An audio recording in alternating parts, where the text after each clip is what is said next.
මෙන්න මං ස්ටෝබරි වලට කැමති නෑනේ. මං චොක්ලට් වලට විතරනේ කැමති. ඔයාට ඒක අමතක වුණාද? අයියෝ මං ස්ටෝබරි වැනිලයි ගෙනාවේ චොක්ලට් එකක් ගෙන්න බැරි වුණානේ. ඉන්න එහෙනම් මං චොක්ලට් එකක් ගේන්නම්. නෑ නෑ ඒක ඕනේ නෑ. ඒක අවුලක් නෑ. එහෙනම් ඕක අවුලක් නැද්ද? නැත්තම් මේකෙන් හරි කනවද? නෑ නෑ මේක අදට අවුලක් නෑ. හරි. ඔයා අද හරි මාන්සි පාටයිනේ. මොකද්ද කල්පනා කරන්නේ? නෑ නෑ මුකුත් නැහැ.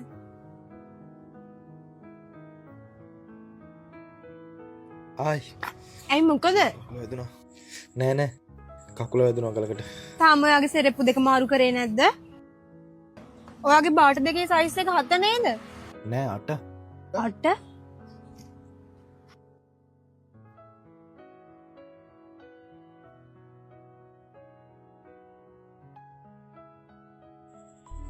මොකද දුකෙන් වගේ?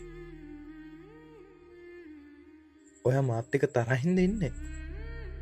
මම මොකක් කර කරාද? නෑ නෑ මේ ඉතින් මොකක්ද කියන්නේ? මේ මං ඔයාලට බාට දෙකක් කරන් දෙන්නේ කොහින්ද කියලා කල්පනා කරේ. අපි යනකොට ඉස්සරහ කඩේකින් බලමු. ජීවිතේ පුදුමාකාරයි නේද? මං ස්ට්‍රෝබෙරි වලට කැමති නෑනේ. සමහර වෙලාවට අපේ අතීත මතකයන් නිසා අපිට ඇත්තටම ආදරය කරන කෙනෙක් අපේ ඇස් ඉස්සරහට ආවත් අපි දෙගිඩියාවෙන් යාළුව ප්‍රතික්ෂේප කරනවා. අපි යනකොට ඉස්සරහ කඩේකින් බලමු.